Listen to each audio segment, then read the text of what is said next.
this is the best league of the world, so just happy to be here.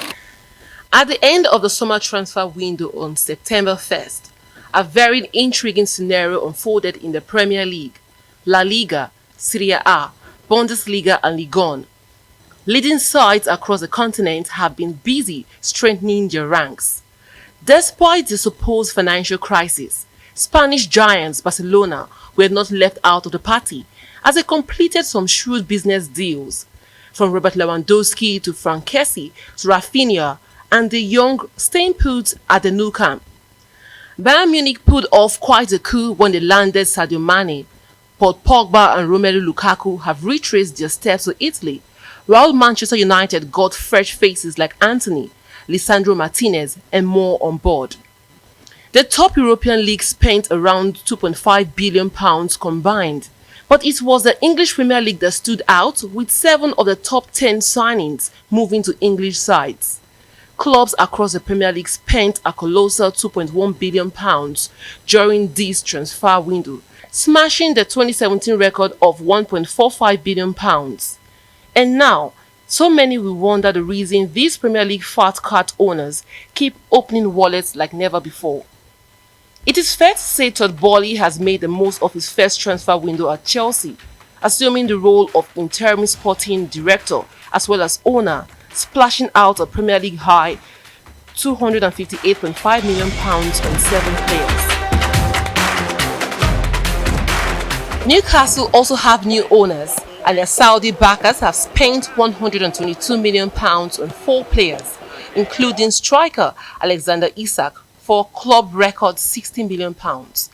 Another owner who has joined the Premier League is Evangelos Marinakis. While the Greek media mogul has had the keys to Nottingham Forest for 5 years, this is the first time he's been in the big league, and Forest have brought in a record 21 players for £150.9 million. The combined revenues of clubs dropped during COVID from £5.2 billion in 2018-19 to £4.5 billion in 2019-20. It was the Premier League's first year-on-year fall, and since then, they have been back on the rise, with the revenue moving up to £5.45 billion, and there is still no evidence of fans giving up season tickets, despite broader cost of living issues. A theme of this transfer window has been mid-table clubs holding the big six to ransom.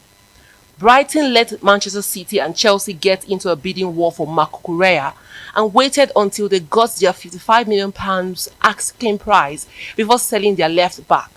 And Leicester City extracted £69.5 million from the Blues for Wesley Fofana. Clubs have managed to survive COVID, so they are not in a desperate need to take the first offer that comes along. The selling club has been able to extract maximum price. Across the board, fees have been inflated. Newcastle, West Ham and Wolves all broke their transfer records, and 10 players were signed for fees north of £40 million. Desperation to play in the lucrative Champions League has a lot to answer for, and the Premier League are considering reducing the rate of spending on transfers and wages for the first time. UEFA is replacing financial fair play with a new rule limiting clubs to spending 70% of their revenue in a calendar year, and England's top flight could bring in a similar system. However, it is likely the Premier League will set a higher percentage than UEFA, and the average revenues of English clubs are much greater than those of the European rivals. So, do not be surprised if another spending record happens next summer, especially with the Premier League set to have a 5th place in the Champions League from 2024. AB Iyomo, Arise News.